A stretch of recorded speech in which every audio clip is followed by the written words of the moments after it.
sekedar dugi niku pun dadi anak yang berakhlak karimah. Terus kalau buatan perlu nyampe mau itu kata-kata tekotok ini pun soleh pol pergi diutus neng Aina lewat Gus Subab. Gus Subab itu putrane Mbah Mun. Terus kalau diteror satu orang nggak mandi ya dua orang. Semua niku kabeh diteleponi dulur kula, Gus kula. Sing dereng ditelepon malaikat Jibril mawon. Untuk memaksa kula hadir. Kalau mau matur Bu Khofifah, kalau niku hanya mau undangan orang sepuh, ternyata orang sepuh itu banyak. Teng Mbah Hamid, Pasuruan sepupu Mbah Kulo, teng mriki gurune Mbah Maimun, terus riyen Mbah Mun ngaji teng Lirboyo. Terus keluarga Lirboyo kadose memanfaatkan hak maksa. Kalau cerita sing ringan-ringan mawon bahwa benar Bu Khofifah tadi berkah itu dimulai dari hal-hal sekeliling kita. Tapi karena saya sebagai kiai menekuni fikih-fikih perempuan.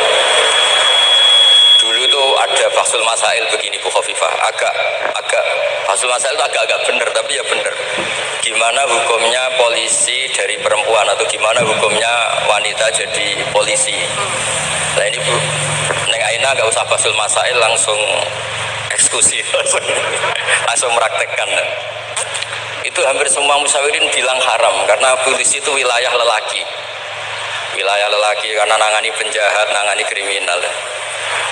Tapi ada kiai yang agak unik, mungkin termasuk kita yang unik itu Pak Yai, kalau bandar narkoba itu kadang pengedarnya perempuan dan kadang disembunyikan di tempat yang nggak boleh tersentuh lelaki. Kalau semua polisi lelaki itu gimana itu solusinya itu? Walhasil terus kiai itu bilang ya udah boleh. Terus karena nggak kebayang kan, misalnya disembunyikan di tempat-tempat tertentu, kemudian polisinya itu cowok.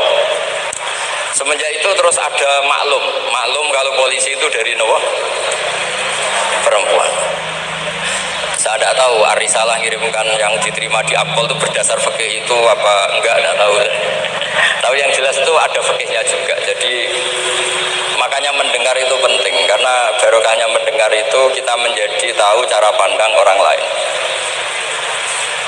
Dulu itu orang mengira kalau kiai besar diundang di musola kecil gak datang itu dulu dikira keangkuhan.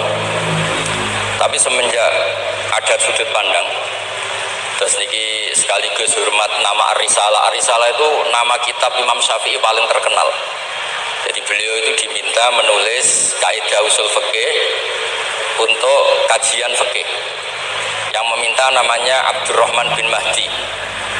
Ya ini tadi saya juga memberi hadiah sama Gus Sofa sama Gus Alawi kitab Ar-Risalah. Kemudian ditulis tebel sampai sekitar 700 halaman, namanya kitab Ar-Risalah. Di situ ada kaidah-kaidah cara menganalisis Quran dan hadis. Dan itu berkahnya Masya Allah, akhirnya fikih kita tidak fikih harfiah, tapi fikih yang benar-benar bisa menjawab tantangan zaman. Di antara yang paling terkenal misalnya ibu saya itu namanya Yohanit, persis tabarruk sama namanya ibunya Nabi Musa. Khilah ya, di fikih itu ada kitabul khilah, bab merekayasa hukum. Jadi Nabi Musa kita tahu, saat itu Nabi Musa kecil disusui siapa aja gak mau.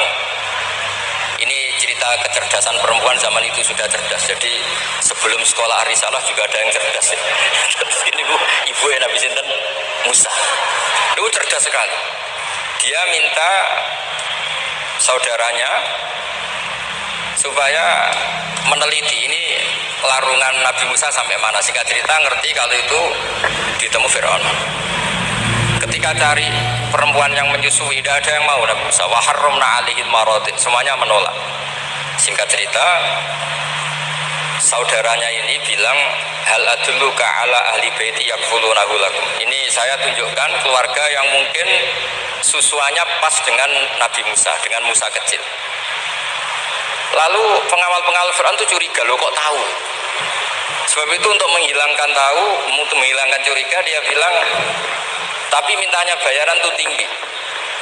Jadi berkahnya minta bayaran itu malah dikira ini benar-benar orang lain, karena kalau ibunya sendiri pasti tidak minta bayaran. Jadi ini cerita, jadi mulai dulu perempuan tuh pinter rekayasa. Ya agak ruwet kadang-kadang. Jadi kita ini partai-partai yang kalah sama ibu, kalah sama apa saja lah, sama Bunyai ya. Kalau santri ditanya, takut mana Bunyai sama Pak Yai? Mesti jawabannya takut Bunyai. Itu ijma, itu sudah ada ijma. Karena kiai itu lebih sabar itu.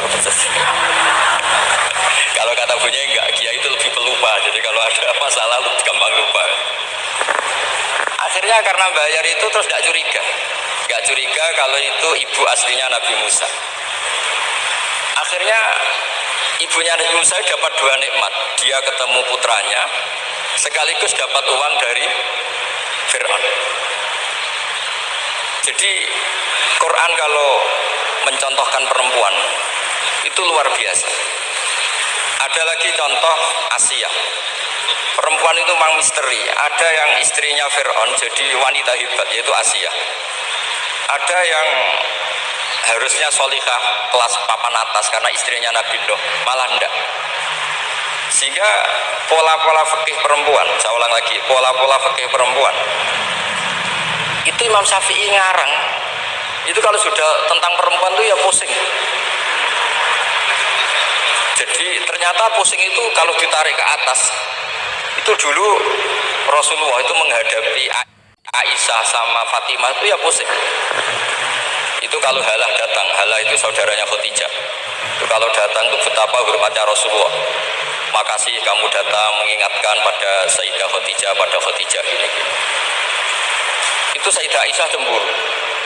Kenapa engkau mengingat Khadijah terus? Padahal Allah sudah mengganti yang lebih cantik daripada yang sudah tua. Pokoknya menyebut ajus itu tua, yaitu Khadijah. Gantian Sayyidah Fatimah yang tersinggung karena ibunya disebut ajus, tua. Nabi itu cara ngelola dua wanita ini, yang satu bangga dengan kecantikannya dan keperawanannya, dan Sayyidah Fatimah tertekan karena ibunya jadi korban, yaitu dianggap sepuh. Itu Nabi cara menyelesaikan itu unik. Bilang gini, Fatimah, kamu bilang ke Aisyah, sehebat-hebatnya kamu itu perawan dapat duda, sementara ibuku janda dapat Joko. Terus mulai dulu ya kebanggaannya Rondo untuk Joko, itu mulai dulu.